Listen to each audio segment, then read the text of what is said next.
Hello guys, welcome to my YouTube channel talkative rights. हाँ, RCB की match देखी, बहुत मज़ा आया दोस्तों। आरसीबी जीत गई, हमारे को बहुत अच्छे से हराया। और भी ज़्यादा रन से हराया जा सकता था ताकि हमारा नेट रन रेट बढ़ जाए। बट चलो, जीत तो जीत होती है, क्या ही इतना ये करना है जीत के लिए। Coming back to Iran, Israel, Pakistan and और कौन सा कंट्री था भाई बीच में, यूएसए। और अभी एक और जुड़ेगा, वो है चाइना। तो guys, China was the main country which was pushing Iran for peace talks. क्यों? क्योंकि चाइना का सबसे ज़्यादा परसेंटेज ऑफ ऑयल जिस कंट्री से आता है, उस कंट्री का नाम है, एग्जैक्टली समझ गए आप, समझदार है।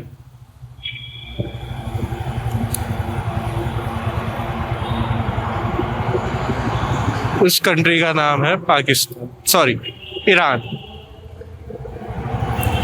इसी वजह से ये जो है ईरान जो है सीज फायर के लिए मान गया था। लेकिन पूरी दुनिया को भी दिखाना चाहिए ना, मतलब जस्ट लाइक इंडिया के नरेंद्र मोदी, हमारे जो पीएम है, उनको भी पता है कि ईरान और इसराइल नहीं मानेंगे। सेम वे कहीं ना कहीं इनको भी पता है कि ये लोग नहीं मानेंगे चाइना को। तो इसीलिए उनको कोई चाहिए था जिसको वो एक ये बना सके, क्या मोहरा, मतलब एक सैनिक। ठीक है, एक मिनट। हाँ, होता है कभी कभी, कुछ जीरो सिविक सेंस वाले लोग आ जाते हैं बीच में। बेहतर है हम ही साइलेंस कर ले इन भड़वों के सामने, क्योंकि इनको अकल तो आएगी नहीं, चाहे कितना भी पढ़ाई लिखाई कर ले।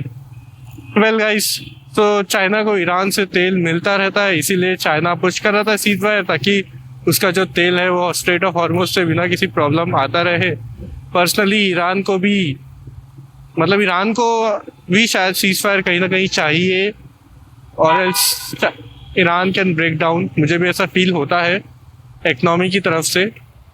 But I hope you guys know, कुछ देर पहले, may be some evening after the morning, मुझे नहीं पता कब से एक रील वायरल हो रही थी जहाँ पे एक बोइंग 7 आ रहा है और उसको कुछ फाइटर जेट्स एस्कॉर्ट कर रहे हैं पाकिस्तान में, ताकि इसराइल को पता ना चले कि ईरान के जो लोग हैं वो यहाँ आ रहे हैं।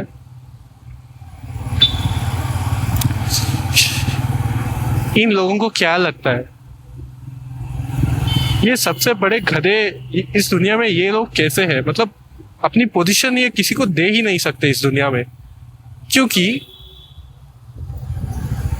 पूरी दुनिया को पता है, मतलब इसराइल की जो इंटेलिजेंस है वो इतनी स्ट्रांग है, उसको ये भी पता होगा कि वो पाकिस्तान के किस होटल के किस कमरे में किस वक्त क्या कर रहे होंगे। उनके ऑलरेडी मोबाइल टैप्ड रहेंगे, ठीक है, it's not a big thing for Israel.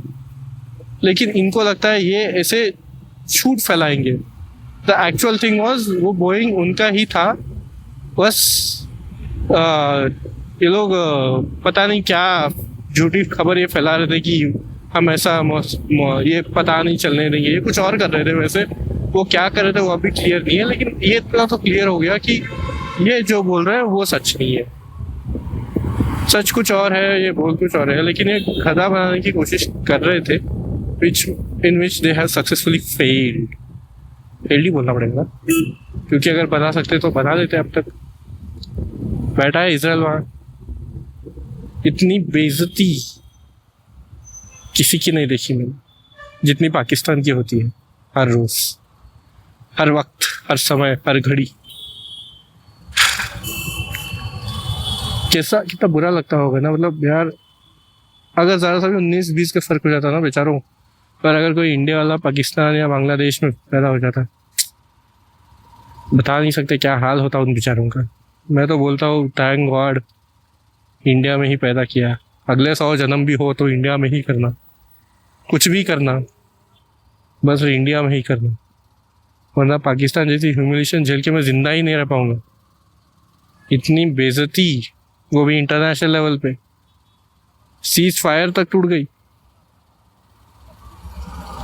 और ये मिठाई बांट रहा था, सीज फायर हो गई, हम जीत गए, हम जीत गए। ऐसे ऐसे जीतते हैं लड़ाई। कैसे? अपने 115 कमांडर मरवाने के बाद ये लोग जाते हैं सीज फायर करने, और फिर वो सीज फायर होने के बाद ये बोलते हैं हम जीत गए 115 मरने के बाद। और ये इजराइल का प्राइम मिनिस्टर नेतन्याहू बस एक इंसान को, भाई एक इंसान को मार के दिखा देता उधर के, सिर्फ एक प्राइम मिनिस्टर, कोई टॉप कमांडर है। तुम्हारे तो 3 सुप्रीम लीडर्स को इजराइल और यूएस ने 1 साल में उड़ाया है, और 2 को तो 24 घंटे के अंदर उड़ाया है, और एक को तो 1 साल के अंदर उड़ाया है। ठीक है, और तुम लोग एक नेतन्याहू को नहीं मार सके, एक ट्रम्प को नहीं मार सके। ट्रम्प नहीं, नेतन्याहू नहीं, चलो कोई नहीं, कोई और अच्छा कोई बड़ा लीडर कमांडर उनका यूएस का, चलो यूएस का तो तुम नहीं मार सके, यूएस बहुत दूर है, एक्सेप्टेड, चलो थोड़ी प्रॉब्लम होती है हर किसी की। इजराइल का ही मार दो, वो भी नहीं हो रहा तुमसे। तुम कर क्या रहे हो भाई? ऐसे युद्ध कौन जीतता है? ऐसे युद्ध जीतने से अच्छा है मैं तो बोल दूंगा भाई, हम लोग नहीं कर पाए पर हम कोशिश कर रहे हैं। सीज फायर करनी थी पहले ही कर देते, इतना मरने के बाद। वैसे सीज फायर भी हुई नहीं है और होगी भी नहीं। ये लोग डायरेक्ट यूरेनियम एनरिचमेंट की बात आती है, ना ईरान मानेगा ना यूएस मानेगा। Well, coming to strait of Hormuz, I literally believe कि जो स्ट्रेट ऑफ हॉर्मुज है उसको जानबूझ के नहीं खोला जा रहा है। या आई फील यूएस चाहता है कि तेल का प्राइस इतना बढ़े और पूरी दुनिया स्ट्रेट ऑफ हॉर्मुज के बंद रहते यूएस से तेल लेना शुरू करे, क्योंकि यूएस ने बोला भी है I have lot of it, take from US. But I am not sure कि यूएस के पास इतना तेल है कि वो पूरी दुनिया की नीड्स को मेंटेन कर सके, क्योंकि अगर US is successfully able to do that, that is another crisis for the whole world. मैं बीइंग फ्रैंक, मैं खुद यूएस पे ट्रस्ट नहीं करता। वो कभी भी किसी भी वक्त धोखा दे सकता है। Never ever trust US. बाकी तुम अभी इसराइल पे कर सकते हो, लेकिन यूएसए पे नहीं। और यूएस ईरान को पूरी तरह से तबाह करेगा भी नहीं। अगर इसको करना होता कब का कर चुका होता। इस मेन इंटेंशंस की ऑयल प्राइस और बढ़े और बढ़े और बढ़े, और वो खुद ही लोगों को ऑयल बेचे, डॉलर स्ट्रॉन्ग करे, पैसे कमाए और कमाए, और पूरी दुनिया को गिरा दे। लग तो ऐसे ही रहा है जैसा ये बिहेव कर रहा है, मतलब जैसे इसके आउटपुट्स है। ठीक है, I to believe this is what he is doing. दिख तो यही रहा है। आगे देखते हैं, आगे अगर ये चेंज करता है। कंफ्यूजिंग है। और ये जो स्ट्रेट ऑफ हॉर्मोन्स में माइंस बिछा दी और हमें पता नहीं चल रहा। वी हैव मिस्ड ना, माइंस है, पटाखे नहीं है कि मिस हो गए। गेम चल रहा है, कोई जानबूझ के डिले किया जा रहा है। चलो कोई नहीं, उनकी जोग्राफिकल कंडीशन है, एडवांटेज है, वो कर रहे हैं। एंड ऑल्सो आई हर्ड कि यूएस के 2 ships pass strait of Hormuz. I am not sure सच में पास हुए हैं या नहीं, और तीसरा जो है वो वापस चला गया क्योंकि ईरान ने उसको काउंटर कर दिया, लेकिन 2 ऑलरेडी तब तक घुस चुके थे स्ट्रेट ऑफ हॉर्मुज के अंदर। हाँ, I am literally not sure ये कितना सच है और कितना झूठ है, क्योंकि स्ट्रेट ऑफ हॉर्मुज को अगर आप देखोगे, अगर वो अंदर चला भी गया तो आई डोंट थिंक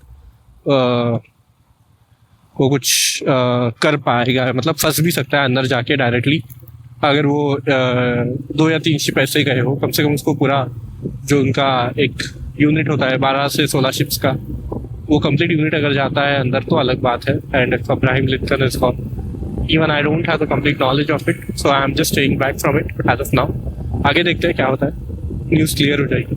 मैंने सुना सिर्फ 2 शिप्स गए हैं, तीसरी शिप जा रही थी तो ईरान ने स्टॉप कर दिया, तो उसने पलट लिया अपना। हाँ यस, पलट लिया, कन्फर्म्ड है, पलट गया। So guys things are happening fast. वक्त गुजर रहा है, गुजरने दीजिए।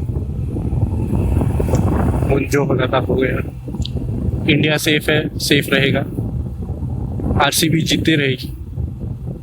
शायद इस बार भी ईसला कप नम दूंगा इस, कोई बात नहीं, हम रहेंगे आरसीबी के साथ। आज भी बहुत अच्छा खेला है।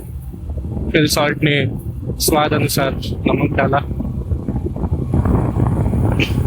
शेफर्ड ने अच्छे शीप की तरह कैचेस पकड़े, just like a good. Bowling थोड़ी डेथ ओवर में खराब थी, दैट्स ओके, कोई बात नहीं, होता रहता है, कांट एक्सपेक्ट। श्रेयास ने एक ही ओवर में 2 विकेट लिए, that was amazing.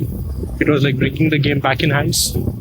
Very sad for Rohit because I think he got hurt, I am not sure, and I think even Rasikh got hurt. देखा मैंने उसको 2-3 बार, कंप्लीट मैच नहीं देखता था, बीच बीच में देखता हूँ, बस इन बैटिंग जब आरसीबी की होती है वो पूरी देखता हूँ। उतना थोड़ा टाइम मिल नहीं पाता, ऑफिस का काम भी रहता है, दूसरा काम भी रहता है, थोड़ा बीच में हो जाता है।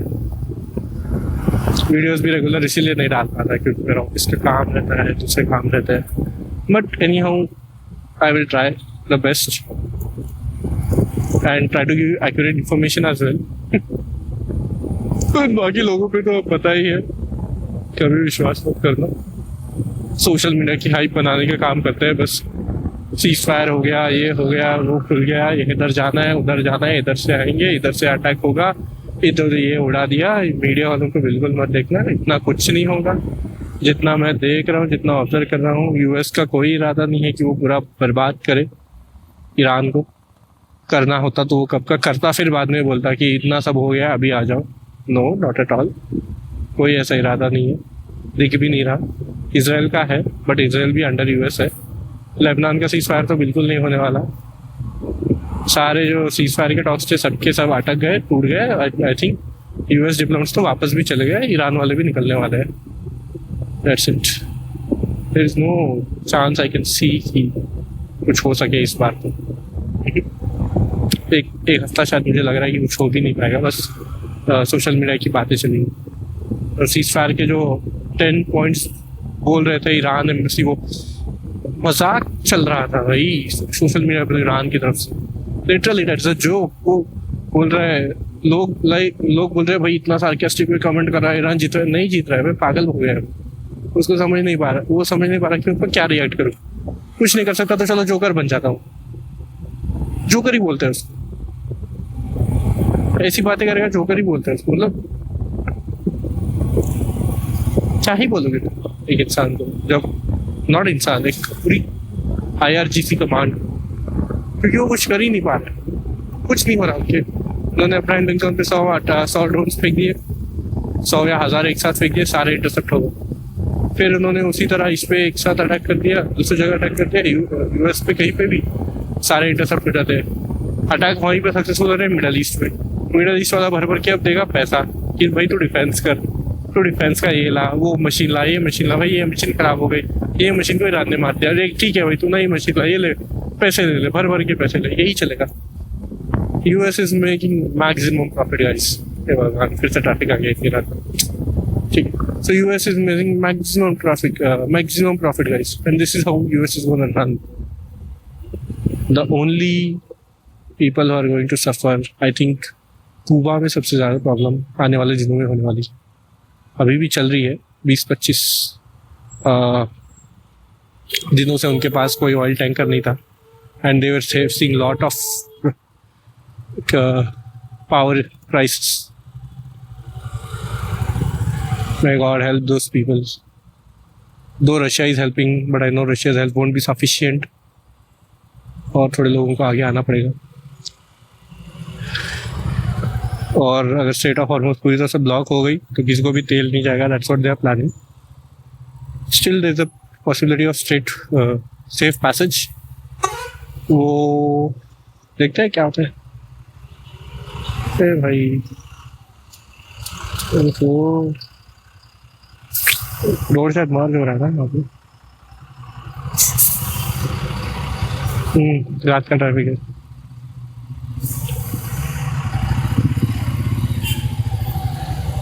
बहुत हो गई।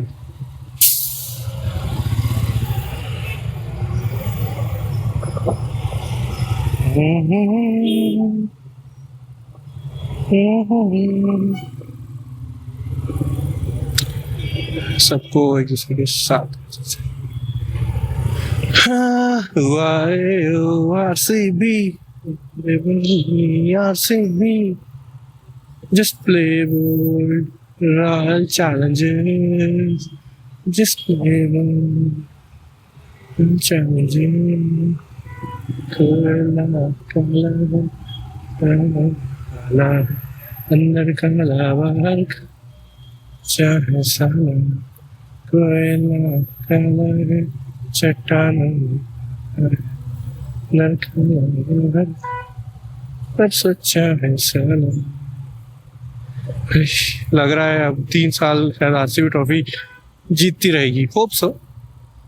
वैसे तो हमारी आरसीबी है, हमें कोई फर्क नहीं पड़ता ट्रॉफी आने से ना जाने से, लेकिन अगर आती है तो खुशी तो जरूर होगी। अपनी टीम है, हमारी टीम, आपकी टीम, हम सबकी टीम। भाई भाई भाई भाई भाई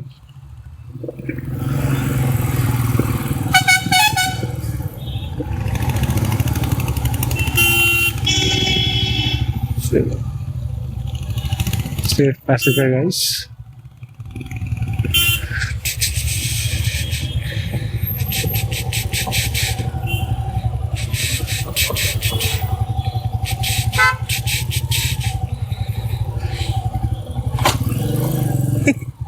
खतरनाक रोड है भाई।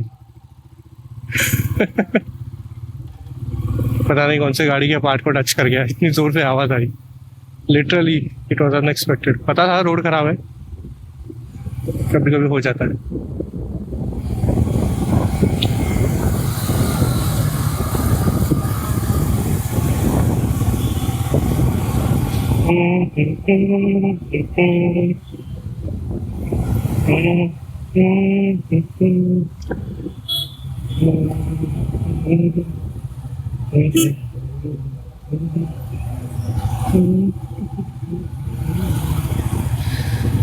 RCB, oh, it's so amazing.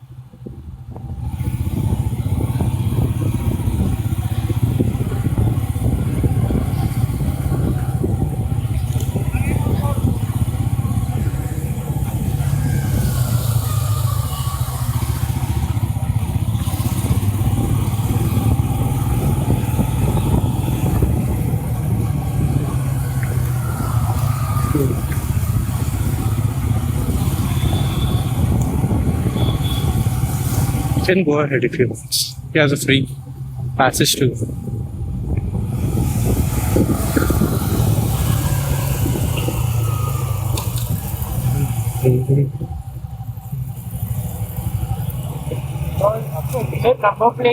Number plate. Thank you.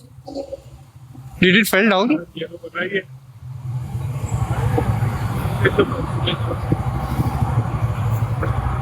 पूरा निकल गया क्या देख? Is it completely out? It's like before, yeah. I need to fix it. Thank you. हाँ guys, number plate निकल रहा है. Bro literally stopped to explain me that thing.